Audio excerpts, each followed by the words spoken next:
Okay. At approximately 5:16 a.m. this morning, our officers were responding to a call at Regional Hospital. They were informed that a male and female had came to the ER. The male had reported gunshot wounds. The female had brought him there. Initially, they were told by the female that she had picked up the male in the area of 9th and Oak, 8th and Oak area near Ripley's Bar, and that he had told her that he had been shot in that area. Once detectives were called, they spoke to the female, re-interviewed her. What they learned was, well, I guess back up just a second. We then sent some of our officers to that area to try to investigate for any possible evidence that a shooting occurred near the area of Ripley's Bar. In the meantime, the detectives were able to interview this female. Once they re-interviewed her, they learned that the shooting had actually occurred at her residence at 64 Heritage Drive, and that the shooter had also shot a second male who she was not able to bring to the hospital. Additionally, she informed investigators that she had left with the male that was currently at the hospital, and that the alleged shooter was still in the residence with at least one small child. Based on that new information, officers proceeded to 64 Heritage Drive. Where based on the exigency of the circumstances, members of the special response team made immediate entry.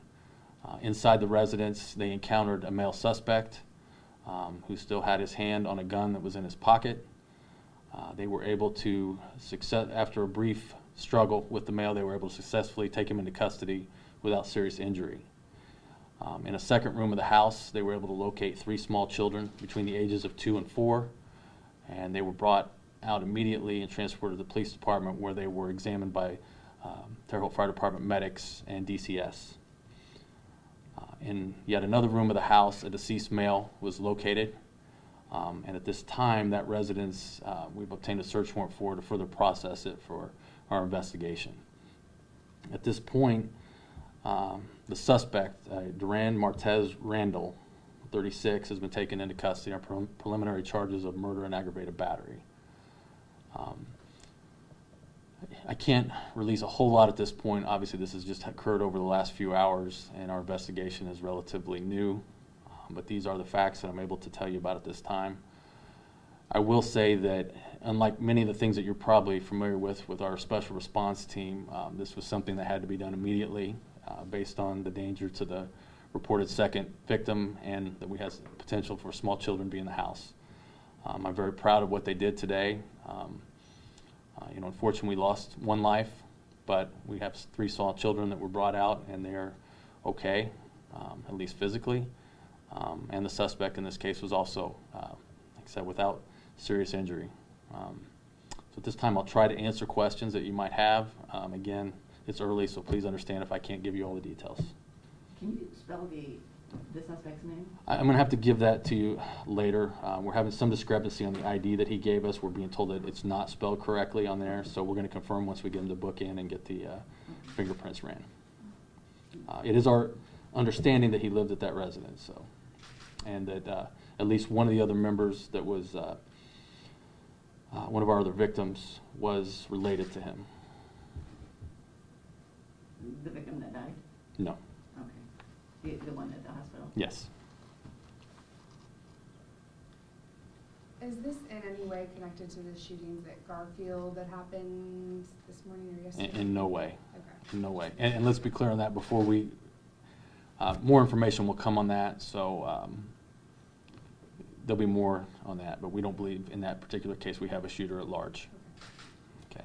On the second victim who is in the hospital, do you know the nature of his injuries? He has a gunshot wound to the hand and to the leg. So you say non-life threatening? At this point, and without being a doctor myself, he has been able to communicate with us, and so it appears that his injuries are non-life threatening at this point, so yes. Do you have a motive for the shooting? I don't want to kind of speculate on at this point. We've had some statements, but we're really early on. We want to make sure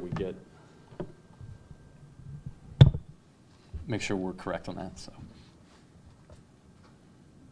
Do we happen to know the woman who was involved, her relation to the shooter or the victims? There was a relationship, and there were children between the victim that was taken to the hospital. So that's all I can tell you at this point. Did you say there was a relationship between the shooter and the woman who took the other? No, I did not. I said that the person that was taken to the hospital and the female that brought him there, they have a relationship and they have children in common. I guess, is there anything that you would want to say as far as letting the public know that, they're not in danger? Yeah, there's obviously we have someone in custody. We believe that there's no other, based on the statements we have, and other participants in this, and the public's not at any risk at this point. And again, to reiterate that I'm very proud of the work of the members of the Special Response Team. They resolved this successfully without anybody being further injured. So did the police department respond at 5:16 or got the call? No, at approximately 5:16, that's when the victim, or the dispatch notified our officers that we had a gunshot victim at the hospital. So then we dispatched officers to the hospital to start the initial investigation. That's when we were told that it actually had occurred erroneously at 9th and Oak. So it took some time to get the correct information from the people that reported it, unfortunately. Is there going to be an autopsy done to any victim? We're still waiting. We've just got the search warrant just before I came in here, so then the coroner's office will obviously be involved, and then they can make that determination on that once they get involved. Do you anticipate that victim will be identified today?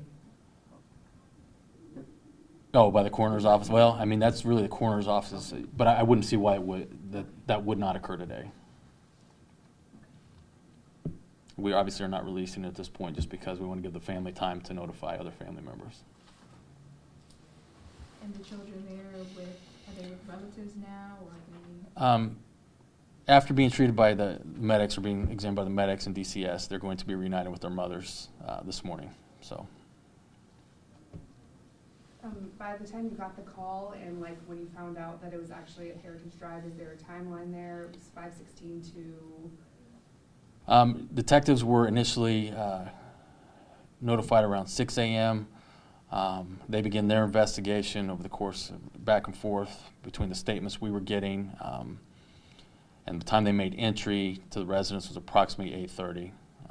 So just a short time after then we were actually learned where this had occurred and got the correct information. Then just a short time from then we made the decision that exigent circumstances exist, we needed to go in that house.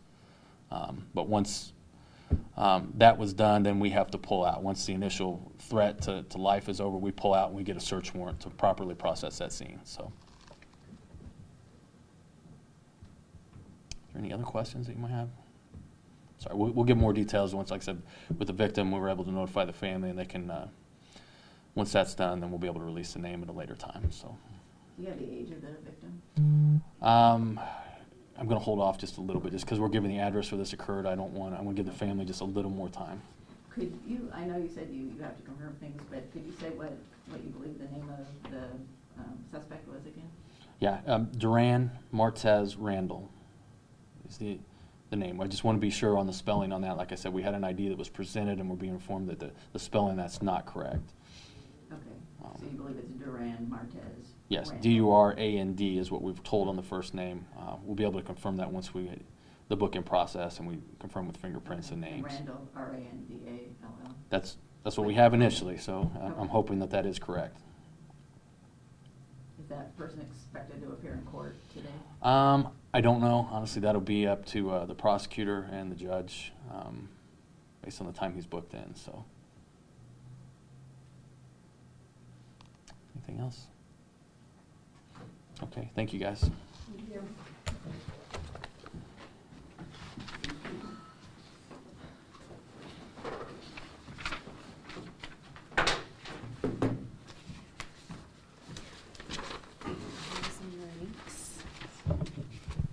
Thanks again. No problem.